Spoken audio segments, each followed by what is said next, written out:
Hey, fellow Earthlings, warm blooded sentient mammals. And describe our species, man. There's enough time in existence. It would take an eternity and then some. Mm. So, big news on the coffee front. Wawa is the only ready-made coffee provider where you just go and buy a cup of coffee. They're the only ones that offer sugar-free lattes. Sugar-free lattes. There's caffeine in there. That's the only problem. I only drink one of these a day, and but it's sugar-free. Sugar is the absolute enemy, folks. Okay. When I see people, it's just sad, and when I look at the obesity problem in our country, it's sugar. It's not a lack of activity, I don't think. I mean, companies. You walk in any store, there's a Rite Aid across the street from where I live, and you walk in, and the first thing you're inundated with is walls and counters and shelves of nothing but sugar.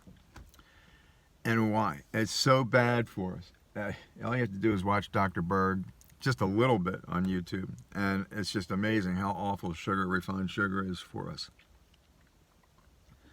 And when you see, all the obesity problem, and I get it. I get the obesity problem. And sugar is hard to resist. I am committed to ending sugar, but peppermint patties to find their way into me just about every day. It's just, it gets on my head and in my mind. And the first thing people say when I say something like that is, "Oh, you got too much time on your hands." Yeah, for the first time in my life, I got too much time on my hands, and I'm loving it. I am loving it. I don't miss those stupid dead-end jobs for anything at all. My career, I don't miss it. My two careers give me an immense feeling of satisfaction and gratification. I am really. I would not have liked to have gotten to 72, which I'll be next week, without having that experience, because my social life. Some guys would like to have my social life. To me, it was a disaster emotionally. Sexually, it was okay. It was okay, but emotionally, it was. It's so hard to describe when your emotions are shattered and your feelings wrecked. But the sex was good. That's important.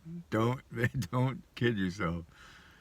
The sex, if the sex isn't good or if there is no sex, that is really important. You're growing up. Not so much now in my life. But I'm glad I've had many of the one really bad sore spot in my life is emotional wreckage. That's really, and being an emotional person, I realized, I didn't realize for most of my life that I was this emotional. And, how you gauge or measure how somebody is too emotional. Ooh. Oh, I would much rather be too emotional than not have any emotions. But, oh my God, emotional pain is just awful. And it doesn't go away. For a long time, it doesn't go away. Then I hear Shakespeare. People say to me, "Oh, it's better to have loved and lost than not to have loved at all." I ain't so sure about that. I'm not. With the emotional shit that I've gone through in the past 2 years, it's just I'm not so sure about that. But okay, uh,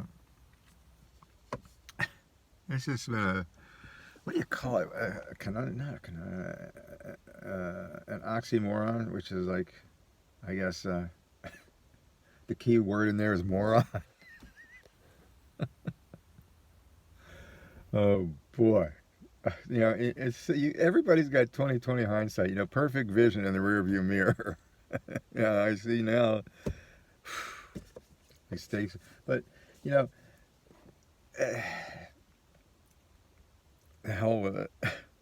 I'm here now, and whatever time I have left, I don't want to spend, reminiscing about, and crying about, or feeling sorry for myself about what could have been or what might have been and never was. But uh, I think that's important, though, to balance sex in an arrangement or an association, and emotionally be careful what you're investing emotionally in a situation, because and, people can change. I mean, people could fall in love with you, and then a year or two later, it's done. It's over. The feeling's gone. Joni Mitchell did a song. What the hell was that song?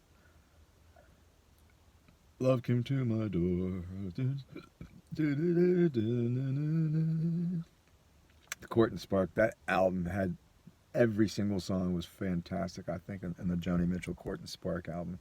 Anybody wants to hear good, like fusion. She was into fusion. She toured with the LA Sound Express, and Jaco Pastorius, the bass player, had no peers. He was in a class of his own, Jaco Pastorius, and he died young too because he was out of control. Anyway, Joni Mitchell loved the guy, loved the way he played, and who wouldn't? And I was lucky enough to see him in concert. But so Joni Mitchell, Love Came to My Door, in a Sleeping something or other, fantastic songwriter. But then in another song in the same album, she goes through a few things that are going on with her, and then she blurts out, "Love is gone, love is gone, love is gone." And as much as you like to think, and John Lennon says, love never dies, I disagree. I disagree. Well, here comes a helicopter. Hey. And he's doing an ILS approach on runway 29, but they're landing to the east today, pal. They're landing on runway 11, so you're going against the traffic pattern. You can hear that. Let me see.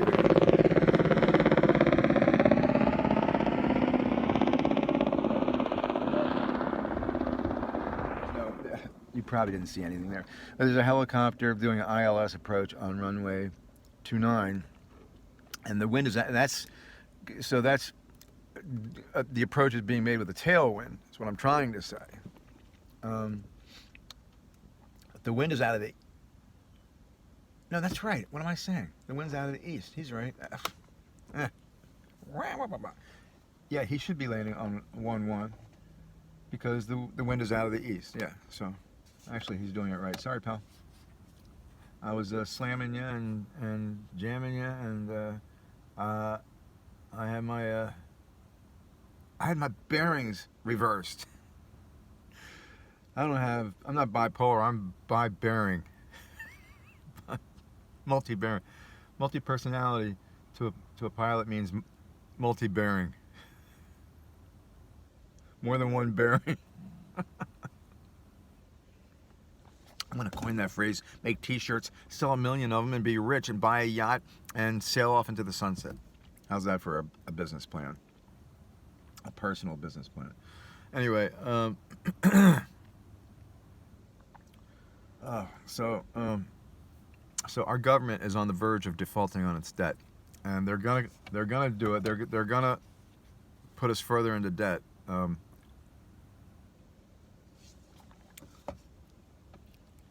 There's always the outside chance that they may not, though. That's the beauty of a democracy. The beauty or the ugliness of a democracy is that, the smallest voice can make a difference. The smallest voice of one person can make a difference in a democracy. And it's going to come down to a vote in the House of Representatives. And if the Republicans decide, to force a default,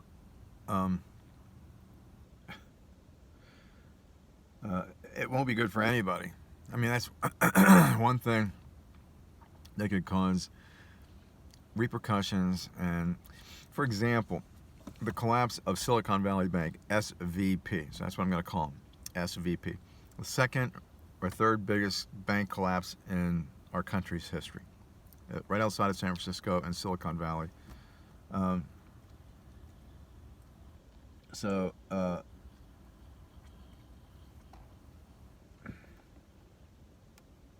So the reason they failed was because they bought these low interest bonds from the government like 10, 12 years ago. But they're 30-year bonds. Who would want to be like if you're a let's say you're a bank and the government says, "Hey, Mr. Bank, buy our bonds because we need some money and we'll pay you back with interest." Okay. But not a 30-year term. Why would you do that? The only reason people do it with mortgages is because it's the only way they can afford it. SVP could have, you got to be careful about any term agreement that you sign up for, because once you sign, you're committed for that term. And there is nothing more valuable. Somebody said time is currency, and that's true. Or time is money. It's true. There's nothing more valuable in this world than the time.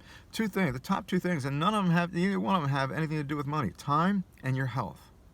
So time is incredibly valuable. So why would a bank? So what they did, they went out and got financial advice. Some kind of bozo. They must have gone looking for Bozo the Clown to get this kind of financial advice. But nobody called this before they failed. Not one analyst. Anybody in the mainstream media, of course, they can't see past their nose anyway. But nobody predicted it until it happened. And then after it happened, they go, "Oh, well, yeah, well, SVB was negligent." Yeah, you could say that, because here's the deal.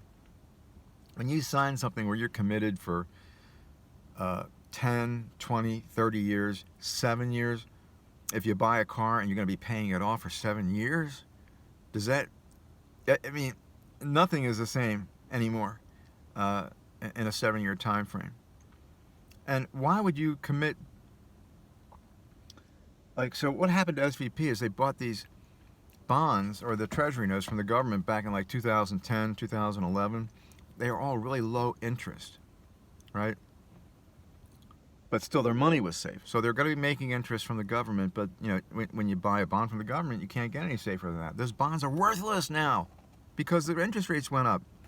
So if you're looking to buy a bond, you wouldn't buy one from the bank, from SVB, that's paying 1% interest, when you can buy one for the same term that's paying 5% interest, right? So all these bonds that SVB bought back in 2010, they're worthless because of their low interest rate. Nobody called that. Nobody saw it coming. Nobody. And I watched, financial reporting on YouTube, a little bit on Bloomberg, but not Bloomberg out of the mainstream media. They're the ones, I think, that are the most credible. They're always looking to scare people, though. For some reason, well, that gives them ratings. I don't know. Doesn't seem right, but that's the way it is. So, where the hell was I going with this? I don't even know. Oh, the debt. So our government is over. They're going to be like $35 trillion in debt real soon. Trillion. Try counting to a trillion. And somebody's going to have to step up and fall on the sword, and make all the cuts that have to be made to balance the budget.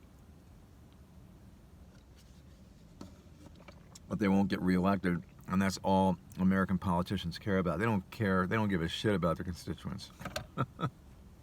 What do you think was more important? Is constituents' welfare or getting reelected for Donald Trump? Which one? The benefits of his constituents or getting reelected? All you got to do is look at January 6th, and you can see where his priorities are. Me, me, me, me, me.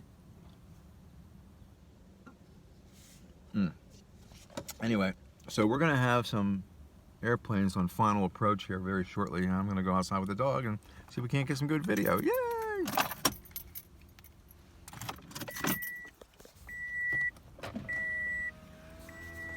Where's Harvey? You want to go outside and chase the kitty cats, Harvey? You ready to go get those kitty cats, get those squirrelies, get those kitty cats now? Kitty cat, squirrely. Oh, there you go, puppy. Ciao. Harvey, where are you, buddy? Harvey.